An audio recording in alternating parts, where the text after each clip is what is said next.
በኦሪት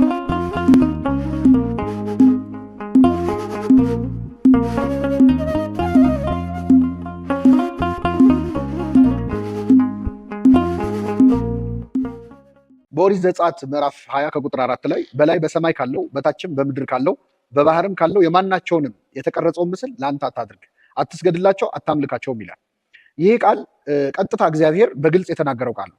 እግዚአብሔር የተቀረጸ ምስል አታድርግ ብሎ በግልጽ ተናግሮ እያለ ቅዱሳት ስዕላት ለምንድን ነው የሚሳሉት? በቤተ መቅደስ የምናያቸው ስዕላት፣ በቤታችን የምንሰቅላቸው ስዕላት ለምን ይደረጋሉ የሚል ጥያቄ ይፈጠራል። በተለይ ይህንን ጥቅስ እያወቅ ስዕል ፊት ቆመ ስትጸልይ ትዝ ካለ ይረብሻል። የእግዚአብሔርን ትእዛዝ የመጣት ስሜት አለው። ምንድን ነው እግዚአብሔር እያለ ያለው? በነገራችን ላይ ጥቅሱ በጣም ስለ 3 ቦታዎች ነው እየተናገረ ያለው። በሰማይ ካለው ማለት የማናቸውን፣ በሰማይ ካሉት ከመላእክት፣ ከከዋክብት፣ ከፀሐይ፣ ከጨረቃ ከማናቸውም ምሳሌ፣ በምድር ካሉት ከሰዎች፣ ከእንስሳት፣ ከእጽዋት የማናቸውን ምሳሌ፣ በባህር ውስጥ ካሉት ደግሞ የአሶችን የሌሎች የመሳሰሉትን ሁሉ የማናቸውን ምሳሌ ለአንተ የተቀረጸውን ምስል አታድርግ ነው ያለው። ስለዚህ እግዚአብሔር ከ3 አድራሻዎች በግልጽ ምንም አይነት የተቀረጸ ምስል ለአንተ አትስራ እያለ ቅዱሳት ስዕላት የሚሰሩበት ምክንያት ምንድን ነው? ይህንን ጥቅስስ መርሳት እንዴት ይቻላል? ይሄን እግዚአብሔር ለምን አዘዘ፣ ስለምን አዘዘ፣ ወይም ቅዱሳት ስዕላትስ ለምን ይሰራሉ የሚለውን ከመመልከት በፊት ከኦሪት ዘጸአት ሳንወጣ ከምዕራፍ 20 ወደ ምዕራፍ 25 እንሄዳለን። ኦሪት ዘጸአት ምዕራፍ 25 ላይ እግዚአብሔር ለሙሴ እንዲህ ሲል አዘዘው፣ ከተቀጠቀጠ ወርቅ ከግራር እንጨት ታቦት ሰርተህ በታቦቱ ላይ ከተቀጠቀጠ ወርቅ ኪሩቤል የተባሉትን መላእክት ቅረጽ አለው። እንግዲህ እግዚአብሔር በግልጽ በሰማይ ካሉት መካከል እንግዲህ ቅድም 3 ቦታዎች ነው የተናገረው። በሰማይም ካለው በምድርም በባህርም ካለው ነው ያለው። በሰማይ ካሉት መካከል የኪሩቤልን ስዕል ከተቀጠቀጠ ወርቅ ስራ እና በታቦቱ ግራና ቀኝ ላይ እንደሚጣሉ እንደሚናተፍ ዶሮ ቅርጽ ማለት ነው የሚተያዩ አድርገህ ስራው አለው። ክንፍ ያላቸው የሰው መልክ ያላቸው። እንግዲህ ኪሩቤል በሰማይ የሰው መልክ የላቸውም፣ የማይታዩ ረቂቃን ናቸው። ስለዚህ በምድር ካለው ደግሞ የሰው ቅርጽ ያለውን ኪሩቤልን ከተቀጠቀጠ ወርቅ ስራ አለው። እንዴት ነው እግዚአብሔር እዛ ጋር ማንኛውንም የተቀረጸ ምስል አትስራ ብሎ ተናግሮ ሙሴን እንዴት ሊያዘው ቻለ? የሚገርመው ኪሩቤልን ቅረጽ ብቻ አይደለም ያለው፣ ኪሩቤልን የሚሰሩትን ሰዎችም ጭምር መርጧል እግዚአብሔር። አናጺዎች ራሱ የመረጠው ራሱ እግዚአብሔር። ባስልኤል የተባለውን ልጅ ጥበብ ሰጥቼዋለሁ፣ የመቅረጽ ችሎታ ሰጥቼዋለሁ፣ ስለዚህ ባስልኤልን መርጠህ ከተቀጠቀጠ ወርቅ ከግራር እንጨት ይህንን ቅርጽ ይስራልኛል። ይሄ ሲገርመን ደግሞ እዛው ቤተ መቅደስ ውስጥ መጋረጃ ላይ ራሱ እግዚአብሔር ከምን አይነት ቀለም፣ ሐምራዊ ቀለም ካለው ሐር ክር ወስደህ ሰፍተህ ደግሞ ኪሩቤልን ጠልፈህ በጥልፍ መልክ በስዕል መልክ ስራቸዋል። ይሄ የራሱ የእግዚአብሔር ትእዛዝ ነው። 3ኛ ደግሞ የምናገኘው መጽሐፈ ነገሥት ላይ ጥበብና ማስተዋልን የሰጠው ሰሎሞን ቤተ መቅደስ ሰርቶ ሲጨርስ ከታቦቱ በስተግራና በስተቀኝ የሚቆሙ 4 ክንድ የሚያህሉ ረጃጅም የኪሩቤል ሐውልቶች ተሰርተዋል። እንዴት ነው የምናስተናግደው ማለት ነው? የተቀረጸ ምስል ለአንተ አታድርግ፣ አትስገድላቸው፣ አታምልካቸውም ከሰማይም ከምድርም ከባህርም የሚለውን ትእዛዝ መርሳት አንችልም። ደግሞ እግዚአብሔር ራሱ አዞ ኪሩቤልን ከተቀጠቀጠ ወርቅ ስራ፣ በጥልፍ መልክ በግድግዳ ላይ አድርገው፣ ከታቦቱ ግራና ቀኝ ሰሎሞን ያቁም ብሎ እግዚአብሔር ለምን አዘዘ? ሁለቱንም ሐሳብ የምናገኛቸው መጽሐፍ ቅዱስ ላይ ነው። ከመጽሐፍ ቅዱስ ውስጥ ደግሞ ያማረንን መርጠን አምነን ያላማረንን ከተው ነው። ኦግስቲን የተባለው ሊቅ እንደተናገረው የሂፖ ሊቀ ጳጳስ ከመጽሐፍ ቅዱስ ውስጥ መርጠ የምታምን ከሆነ የምታምነው በመጽሐፍ ቅዱስ ሳይሆን በራስ ነው ይላል። ስለዚህ እነዚህን ጥቅሶች እንዴት እናድርጋቸው? እግዚአብሔር ሐሳቡን ይቀያይራል ወይ? እዚህ ጋር የተቀረጸ ምስል አትስራ ብሎ እዚህ ጋር ደግሞ ስራ ይላል ወይ? እንደውም በመጀመሪያው ክፍለ ዘመን ከነበሩ መናፍቃን መካከል እንግዲህ ኖሲዝም የሚባለው በተለምዶ ግኖስቲሲዝም የምንለው እኛ ስናነብ እነዚህ ሰዎች የጥበብ ሰዎች ነን ብለው ነው፣ የእውቀት ሰዎች ብለን ነው የሚመኩት። ከነሱ መካከል መርቅያን የተባለ ሰው አለ። መርቅያን አንዱ ሲያስተምር የነበረው የብሉይ ኪዳኑን እግዚአብሔርና የአዲስ ኪዳኑን እግዚአብሔር 2 አምላክ ናቸው ብሎ ነው የሚያምን እና የብሉይ ኪዳኑ እግዚአብሔር ላይ ብዙ ትችት ከሚያነሳበት መንገድ አንዱ የተቀረጸ ምስል ለአንተ አታድርግ ብሎ መልሶ ደግሞ ለሙሴ የተቀረጸ ኪሩቤል ስራ እንዴት ሊለው ይችላል? እውነት መርቅያን እንዳለው 2 አምላክ ኖሮ እግዚአብሔር የሐሳብ ግጭት ኖሮበት ነው ወይ? ይህንን በደንብ ማየት ያስፈልጋል። ይህን ለመረዳት እዛው ጥቅሱ ላይ ተመልሰን ማየት ነው። አባቶቻችን አንድን ጥቅስ ከመጀመሪያው እስከ መጨረሻው ወርደህ ሙሉን አንብበው ይላሉ። አንብብዋ ለመልእክት ምጥንታ እስከ ተፍጻሜታ። አንድን ጥቅስ መረዳት ከፈለክ ከላይም ከታችም ወርደህ ዝቅ ብለህ አንብበው። እግዚአብሔር የተቀረጸው ምስል ላንተ አታድርግ ከማለቱ በፊት ምንድነው ያለው? ይህን ካለስ በኋላ ምንድነው ያለው? እሱ መመልከት ያስፈልጋል። የተቀረጸ ምስል ላንተ አታድርግ፣ አትስገድላቸው፣ አታምልካቸውም የሚለውን ቃል ከመናገሩ በፊት የኦሪት ዘጸአት ምዕራፍ 20 ምዕራፍ የሚጀምረው ከኔ በቀር ሌላ አምላክ አታምልክ ብሎ ነው። እግዚአብሔር እንዲህ ይላል፣ ከግብፅ ምድር ያወጣሁ እኔ አምላክ እግዚአብሔር ነኝ፣ ከኔ በቀር ሌላ አምላክ አታምልክ። በሰማይም ካለው በምድርም ካለው በባህርም ካለው የማናቸውንም የተቀረጸ ምስል ላንተ አታድርግ፣ አትስገድላቸው፣ አታምልካቸውም፣ እኔ አምላክ እግዚአብሔር ቀናተኛ አምላክ ነኝና ብሎ ነው የሚጀምረው። ስለዚህ ይሄ ጥቅስ በሁለት ሌላ ጥቅሶች መካከል የተሰነገ ጥቅስ ነው፣ ወይም ሳንዱች የተደረገ ጥቅስ ነው። ከላይ ምን ይላል? ከግብፅ ምድር ያወጣሁ አምላክ እኔ እግዚአብሔር ነኝ፣ ከእኔ በቀር ሌላ አምላክ አታምልክ። ይህንን ለማድረግ ብለህ በሰማይ ካለው በምድርም ካለው በባህርም ካለው የማናቸውንም የተቀረጸውን ምስል ለአንተ አታድርግ፣ አትስገድላቸው፣ አታምልካቸውም ካለ በኋላ እኔ አምላክ እግዚአብሔር ቀናተኛ አምላክ ነኝና ነው የሚለው። ስለዚህ እግዚአብሔር በዚህ ጥቅስ እያወራ ያለው እሱን ለመተካት ስለሚሰራ ሌላ አምላክ ነው ወይም ጣዖት ነው። ከግብፅ ምድር ያወጣሁ አምላክ እኔ እግዚአብሔር ነኝ፣ ከእኔ በቀር ሌላ አምላክ አታምልክ። ከእኔ በቀር ሌላ አምላክ ለማምለክ ብለህ በሰማይ ካለው በምድርም ካለው በባህርም ካለው የማናቸውን ምሳሌ የተቀረጸው ምስል ላንተ አታድርግ፣ አትስገድላቸው፣ አታምልካቸውም። ለምን? እኔ እግዚአብሔር ለአምልኮቴ ቀናይ ነኝ፣ ቀናተኛ አምላክ ነኝና ነው ያለው። ስለዚህ እግዚአብሔር እያወራ ያለው ሙሉ በሙሉ እሱን ለመተካት ስለሚሰራ ጣዖት ነው እንጂ ስለተቀደሱ ስዕላት አይደለም። በግልጽ ቋንቋ ነው እግዚአብሔርን ያስቀመጠው። በነገራችን ላይ የግዕዙ መጽሐፍ ቅዱስና የእንግሊዝኛው መጽሐፍ ቅዱስ ይህንን ጥቅስ ያስቀመጠበት መንገድ የበለጠ ይገልጻል። የግዕዙ መጽሐፍ ቅዱስ ይትግበር ለከ አምላከ ዘእንበሌየ፣ ከእኔ በቀር ሌላ አምላክ አትስራ ነው የሚለው። ወይም ደግሞ በሰማይም ካለው በምድርም ካለው በባህርም ካለው የማናቸውን ምሳሌ ብሎ ሌላ አምላክ አትስራ ነው የሚለው። የእንግሊዝኛውም በተመሳሳይ ማለት ነው። አይዶል ነው የሚለው፣ ጣዖት አትስራ ነው የሚለው። ግን የዕብራይስጡ ቃል አሻሚ ስለሆነ ጣዖት ለማለትም የተቀረጸ ምስል ለማለትም ስለሚያመች ብዙዎቹ ትርጉሞች የተቀረጸ ምስል ብለው ተርጉመውታል። ግን በዚህ ጥቅስ ላይ እግዚአብሔር እየተናገረ ያለው እርሱን ለመተካት ስለሚሰራ ጣዖት ነው።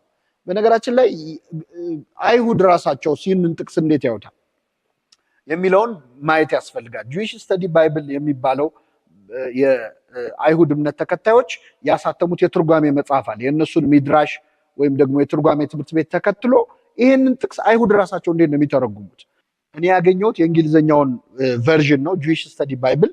ይህንን ጥቅስ ከጠቀሱ በኋላ ሲያብራሩት ኦንሊ ኢሜጅስ ሜድ ፎር ወርሺፕ አር ፕሮሂቢትድ ይላል።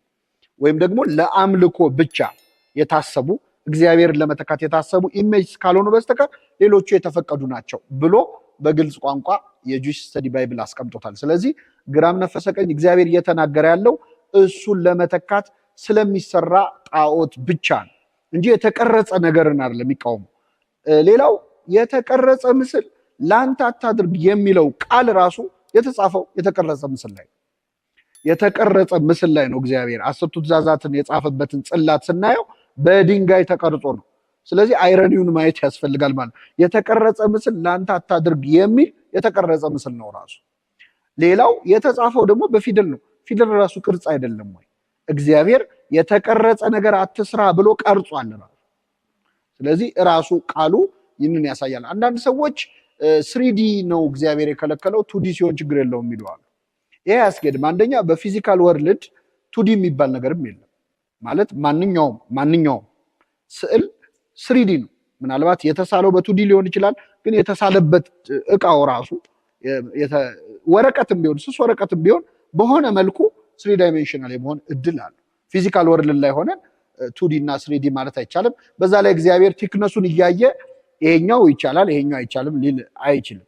ከዛ ውጪ 3D ሆኑ ብዙ የምንገለገልባቸው ነገሮች አሉ። መስቀልን 3D ነው እንገለገልበት። ቤተክርስቲያንን ተሳልመን እንገባለን 3D ናት።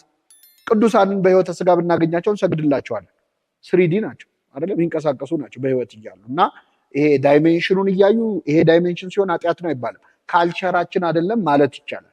ለምሳሌ በምስራቁ ዘንድ ስዕላትን ነው እንጂ ቅርጾችን የመቅረጽ ካልቸር የለም በእኛ ዘንድ። የራሱ ዲስትራክሽን ስላለው ስዕሉ በጣም ጎልቶ ሲታይ የጸሎት መንፈስ ስለሚረብሽ፣ ለምሳሌ በምዕራቡ አሳሳል የካቶሊኮቹን ወይም የምዕራባውያንን አሳሳል ካየን ከመጠን በላይ በጣም ትልቅ ስዕል መጠኑ የተጋነነ ይሆንና መንፈስህን ወደ እግዚአብሔር መንፈስህን ወደ ቅዱሳኑ ከመሳብ ይልቅ ራሱ መንፈስ ይሆንብሃል። ራሱ እንዲጎላ አይፈቀድም በእኛ ካልቸር። ግን ይሄ የባህል ጉዳይ ነው እንጂ ወፈር ሲል ወይም ሐውልት ሲሆን ኃጢአት ነው እንደዛ አንልም። ለምን? መስቀል ቅርጽ ነው፣ ታቦት ቅርጽ ነው፣ ቤተ መቅደስም ቅርጽ ነው። ለማንኛውም በዚህ ጥቅስ ላይ በግልጽ ቋንቋ እግዚአብሔር ከእኔ በቀር ሌላ አምላክ አታምልክ ብሎ ነው የጀመረው። ከግብፅ ምድር ያወጣው እኔ አምላክ እግዚአብሔር ነኝ፣ ይህንን ለማድረግ ብለህ እኔን የሚተካ ጣዖት አትስራ፣ የተቀረጸ ምስል ለአንተ አታድርግ ያለው ስለ ጣዖታት ለመናገር ነው። እንግዲህ ይህንን ስንናገር በስዕልና በጣዖት መካከል ያለው ልዩነት ምንድን ነው የሚል ጥያቄ የሚያነሱ ሰዎች አሉ። ይሄም ሰው ነው የሰራው፣ ያንም ሰው ነው የሰራው፣ ይሄም ምስል ነው፣ ይሄም ምስል ነው። ምንም ልዩነት ከሌለው በሁለቱ መሀል ያለው ልዩነት ምንድን ነው? የመጀመሪያው ነገር ጣዖታትን በተመለከተ በጣም ማስተዋል ያለብን ነገር ጣዖታት የሚወክሉት ምንም ነገር የሌለ መሆናቸው ነው። ለምሳሌ አንድ ጣዖት ከተሰራ ያ ጣዖት አምላክ ተብሎ ይመለካል እንጂ ሌላ የሚወክለው ሌላ አካል የለም። ወደ ስዕላት ስንመጣ የመላእክት ስዕል ከሆነ ለምሳሌ የኪሩቤል ቅርጽ ነበር የተቀረጸው። ኪሩቤል ራሱ አይደለም የሚወክለው ሌላ አካል አለ። ያ ስዕሉ የወከለው ሌላ አካል አለ። በስዕሉ ውክልና ነው እየተካሄደ ያለው እንጂ ይሄ ራሱ ኪሩቤል ነው ብለን አይደለም። የክርስቶስን ስዕል ስናይ የሚወክለው ክርስቶስን ነው። የመላእክት ስናይ መላእክትን ነው የሚወክለው። የጣዖት ስዕል ግን ጣዖት ግን ራሱ ጣዖት ነው፣ አድራሻ ጠቋሚ አይደለም። ስለዚህ ስዕላት ወይም የተቀደሱ ስዕላት አድራሻ ጠቋሚዎች ናቸው፣ ከሆነ አካል ጋር መገናኛ መስኮቶች ናቸው። ጣዖታት ግን እራሳቸው አድራሻ ናቸው እንጂ ሌላ መዳረሻ የላቸው። ለዚህ ነው በትንቢተ ኤርምያስ ላይ ጣዖታት የሚያስተምሩት የእንጨት ስራን ብቻ ነው የሚለው። በቃ ራሳቸው ናቸው፣ እዛው ላይ ነው የሚያልቀው፣ ወደ ሌላ አካል አያደርሱም። ምናልባት ስታመልከው ሰይጣን አድሮበትም ከሆነ ሰይጣን እኔ ነኝ ብሎ አይመጣም።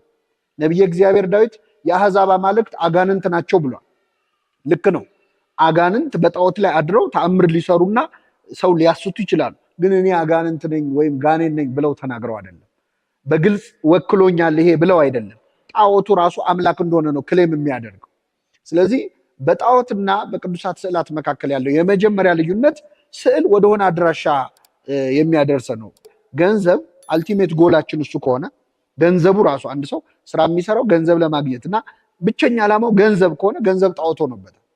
በገንዘቡ ሌላ ነገር ለማሳካት ለመስራት ከሆነ ግን ሰውየው ከገንዘብ በላይ እያሰበ ስለሆነ ገንዘቡ ጣዖት አልሆነ። ምንም ነገር ሩካቤም የስጋዊ ግንኙነትም ሊሆን ይችላል።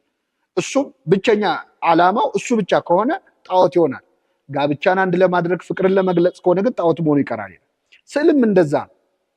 ብቸኛ መዳረሻችን ስዕሉ ከሆነ ጣዖት ሆኖብናል።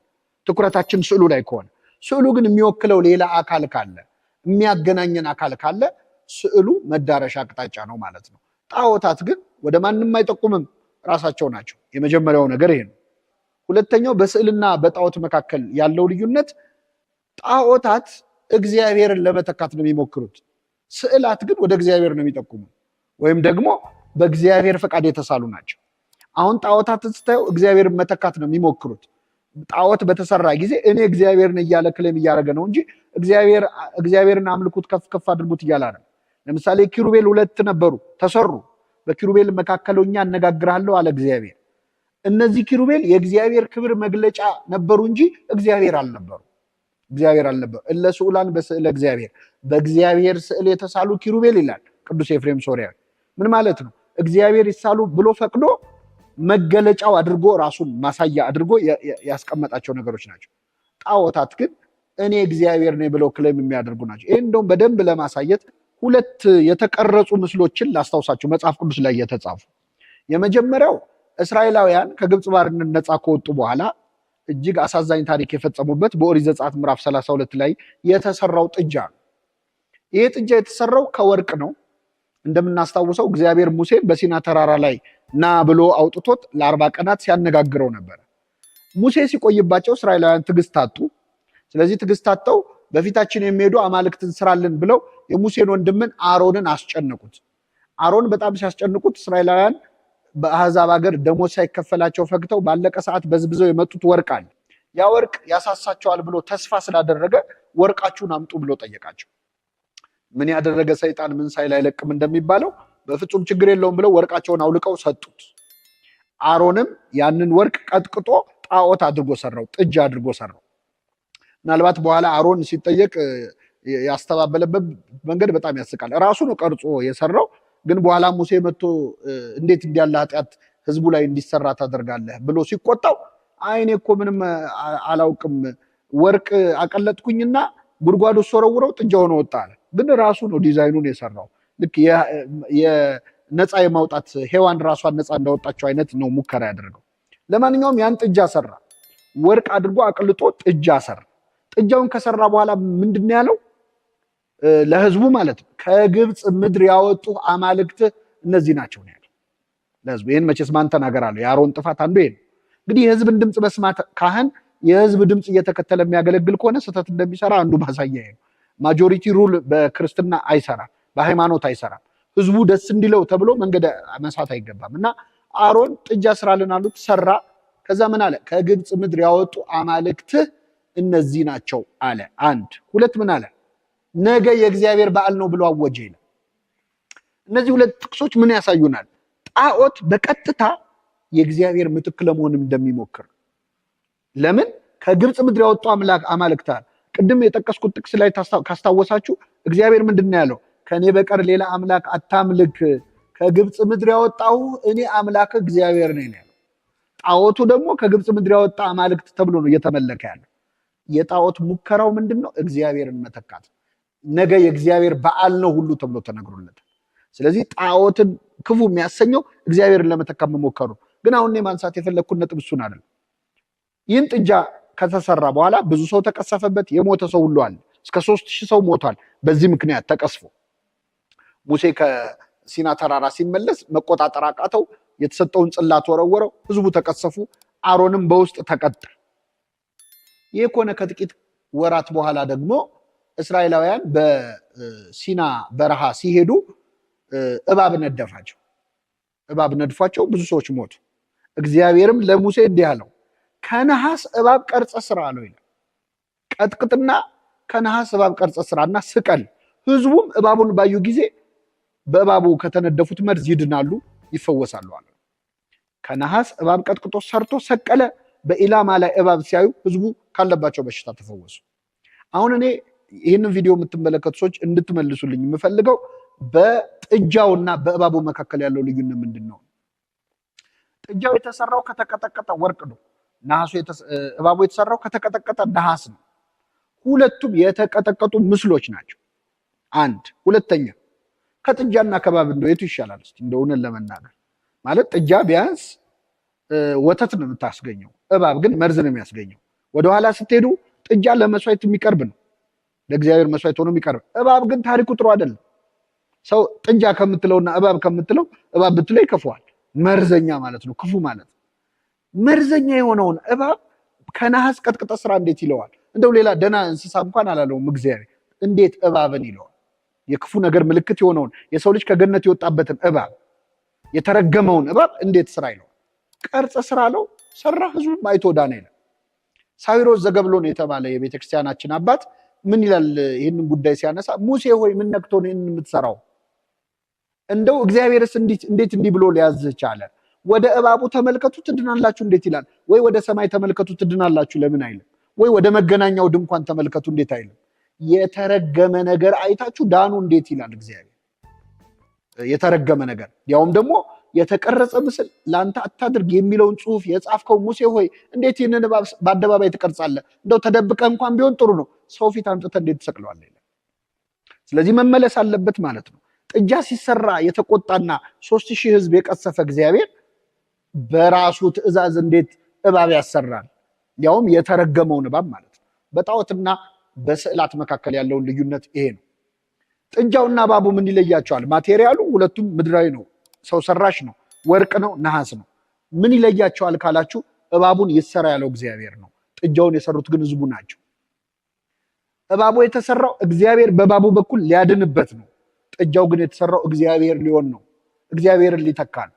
ስለዚህ በጣዖትና በስዕል መካከል ያለው ልዩነት በእግዚአብሔር ፈቃድ በመሰራትና እግዚአብሔርን ለመሆን በመሞከር መካከል ያለው ልዩነት ነው። ሁለቱም ሰው ሰራሽ ናቸው። አዎ። ሁለቱም የተሰሩት ከምድራዊ ማቴሪያል ነው። አዎ። ግን በአንደኛው እግዚአብሔር ሰርቶበታል፣ ህዝብ ፈወሰበት። ህዝቡ እባቡን አይተው ዳኑ። ጥጃው ግን ተቀሰፉበት። ለምን? እግዚአብሔር ነው ብለው የእግዚአብሔር በዓል ብለው ስላከበሩ ማለት ነው። እና መጨረሻ ላይ ግን አቢዩዝ ሲደረግ ደግሞ እግዚአብሔር አዝኗል። መጨረሻ ላይ እኮ የናሱን እባብ ለማምለክ ሞክረው ነበር እስራኤላውያን። ራሱ እባቡ ያዳናቸው መስሏቸው ማለት ነው። ስዕሉ ራሱ ኃይል አለው፣ ራሱ አድኖኛል ማለት የጀመርክ ጊዜ ጣዖት አረከው ማለት ነው። ሰባብረው ተብለው ነሁሻን ተብሎ የተጻፈው ይሄ ነው። ያ የናስ እባብ መጨረሻ ላይ እንዲሰባበር ተደርጓል፣ ወደ ጣዖትነት ከተቀየረ ማለት ነው። አንድ ምሳሌ ሊጨምር ተመሳሳይ ማለት ነው። ሁለት የተቀረጹ ምስሎችን ማነጻጸር ፈልጋለሁ። ይኸው ታቦተ ጽዮንና እስራኤል ታቦተ ጽዮን ተማርካ ወደ ፍልስጤም በሄደች ጊዜ ጣዖት ቤት የተገናኙት ዳጎን የተባለ ጣዖት። ዳጎን የተሰራው ከእንጨት ነው። ታቦተ ጽዮንም የተሰራችው ከእንጨት ነው። ሁለቱም የተቀረጹ ምስሎች ናቸው። ሁለቱም ሰው ሰራሽ ናቸው። እንግዲህ ፍልስጤማውያን ሁለቱም የተቀረጹ ምስሎች ናቸው፣ ሁለቱም ጣዖት ናቸው ብለው አስበው አስገቧቸው፣ አንድ መድረክ ላይ ያስቀምጧቸው። በማግስቱ ዳጎን የተባለው ጣዖት በታቦተ ጽዮን ፊት ሰግዶ አደረ። ደነገጡ፣ ወደ ቦታው መለሱት። ድጋሚ በማግስቱ ሲመጡ አንገቱ ተቆርጦ እጁ ተቆርጦ ደረቱ ብቻ ወድቆ አገኙ። ደንግጠው ይህንን ታቦት በክብር ወደ ሀገሩ መለሱት። ያንን ቤተ ጣዖት ግን ረግጠውት አያውቁም ይላል። በዳጎንና በታቦት መካከል ያለው ልዩነት ምንድን ነው? የእግዚአብሔር ታቦት ከጣዖት ጋር ምን ህብረት አለው ይላል አይደል? ለምንድን ነው ልዩነቱ? ሁለቱም ሰው ሰራሽ አይደሉም ወይ? ሁለቱም ከእንጨት ነው የተሰሩት፣ የተቀረጹ ምስሎች ናቸው። ምንድን ነው ልዩነታቸው? ይሄን እግዚአብሔር ይሰራ ብሎ ያሰራው ነው። ያኛውን ግን ሰዎች እግዚአብሔር ይሁን ብለው ነው የሰሩት። ሰዎች የፈጠሩት እግዚአብሔርና እግዚአብሔር የፈጠረው ስዕል መሀል ነው ልዩነት እያየን ያለ ነው ማለት ነው። ስለዚህ ጣዖትና ቅዱሳት ስዕላት ምንድን ነው ልዩነታቸው ከተባለ ግልጽ ነው።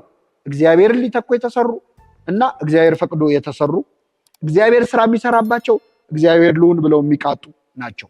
በዚህ ምክንያት ነው ቅዱስ ጳውሎስ በሮሜ መልእክቱ ምዕራፍ 1 ከቁጥር 20 ላይ የአህዛብን ሙከራ ሲገልጸው ይላል የእግዚአብሔርን ክብር በሚጠፋ ሰውና በወፎች 4 እግር ባለው በሚንቀሳቀሰው መልክ መስለው ለወጡ ይላል። እግዚአብሔር እኛ እኮ የክርስቶስን ስዕል ራሱ ክርስቶስ ነው ብለን አናምንም። የክርስቶስ ስዕል ነው እንጂ ክርስቶስ አይደለም። ልክ ስሙን በምናይበት አይነት ነው በነገራችን ላይ ስዕሉን የምናየው። የእግዚአብሔር ስም ኃይል አለው፣ አዎ አለው፣ ግን እግዚአብሔር አይደለም። ስሙ እግዚአብሔር አይደለም፣ የእግዚአብሔር ስም ነው እንጂ። እንደውም አውኖሚያስ የሚባሉ ኔም ወርሺፐርስ የሚባሉ መናፍቃን ተነስተው ነበር ስሙ ራሱ አምላክ ነው ብለው። እኛ እንልም ስሙ የአምላክ ስም ነው እንጂ ስሙ ራሱ አምላክ አይደለም። ስዕልም እንደዛ ነው። የክርስቶስ ስዕል ነው እንጂ ስዕሉ ራሱ ክርስቶስ አይደለም።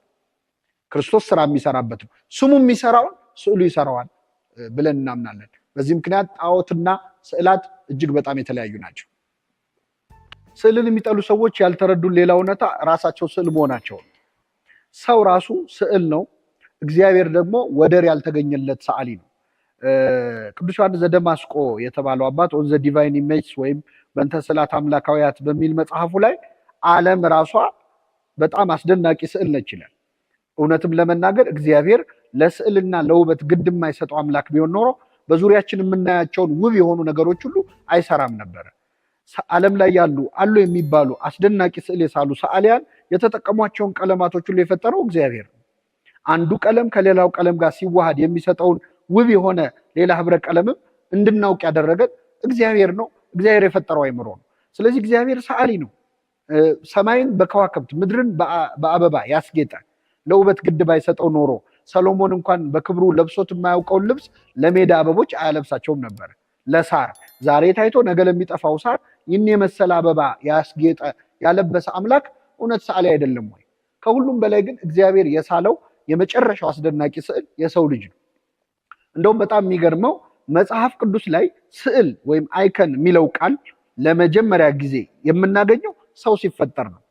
በኦሪት ዘፍጥረት ምዕራፍ 1 ከቁጥር 26 ላይ ሰውን በመልካችን እንደ ምሳሌያችን እንፍጠር ብሎ ንግበር ሰብአ በአርአያነ ወበአምሳሊነ፣ አምሳል፣ ስዕል፣ አይከን፣ ኢሜጅ የሚለው ቃል ለመጀመሪያ ጊዜ ዓለም ላይ የተሰማው ወይም መጽሐፍ ቅዱስ ላይ የተጻፈው እኛን ሲስለን ነው። እግዚአብሔር ሰዓሊ ሕፃናት የተባለ አዳምን ሲፈጥር ብቻ አይደለም፣ በማህፀን ውስጥ እያለን አሁን ያለንን መልክ የሳለውስ ማን ሆነና?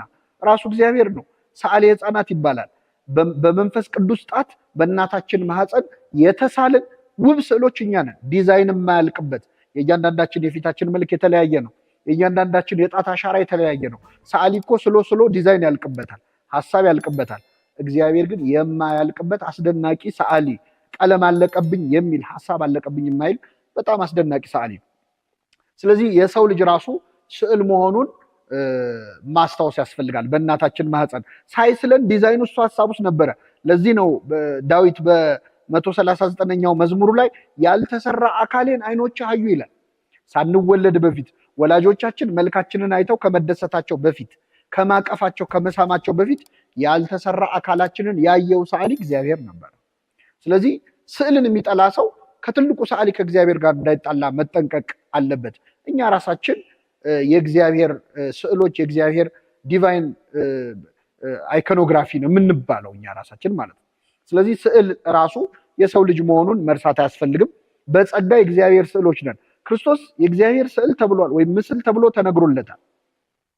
እኛና ክርስቶስ ግን ስዕል የተባልንበት መንገድ በጣም የተለያየ ነው። የክርስቶስ ሲሆን የባህሪው ምሳሌ ነው የሚባለው፣ የክብሩ መንጸባረቅ ይላል ዕብራውያን መልእክት ምዕራፍ 1 ላይ። እሱ አብን መስሎ ነው። ልክ በጸጋ ልጅና በባህሪ ልጅ እንደሚባለው ክርስቶስ የእግዚአብሔር የባህሪ ልጅ ነው፣ እኛ የጸጋ ልጆች ነን።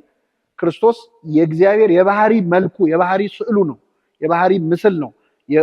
እርሱ የባህሪው ምሳሌና የክብሩ መንጸባረቅ ነው።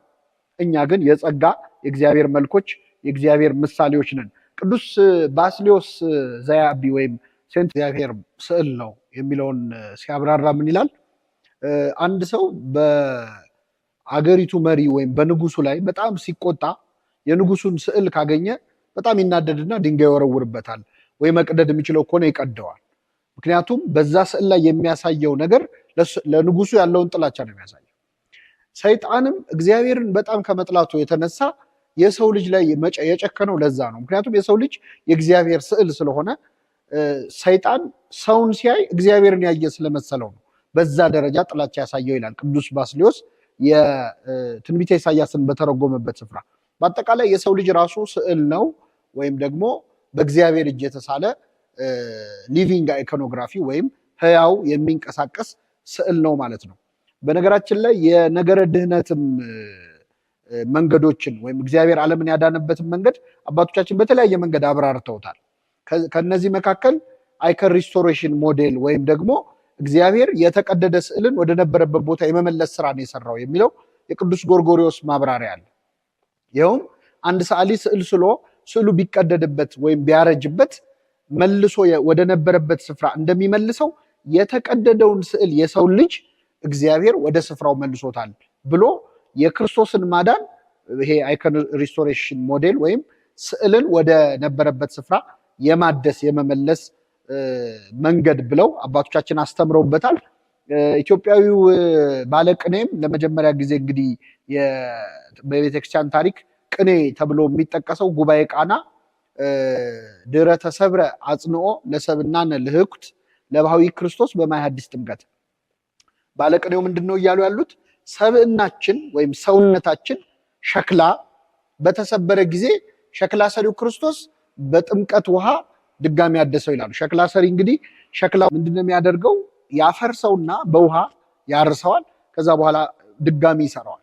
እና ስብዕናችንን ወይም ሰውነታችን ሸክላ በተሰበረ ጊዜ ለባህዊው ክርስቶስ ወይም ሸክላ ሰሪው ጠቢቡ ክርስቶስ በአዲሲቱ ጥምቀት ውሃ ድጋሚ ያደሰው ብሎ ተናግሯል። ስለዚህ የሰው ልጅ መዳን ራሱ አይከን ሪስቶሬሽን ወይም ስዕልን ያረጀ ስዕልን የማደስ ስራ ተብሎ ይገለጻል።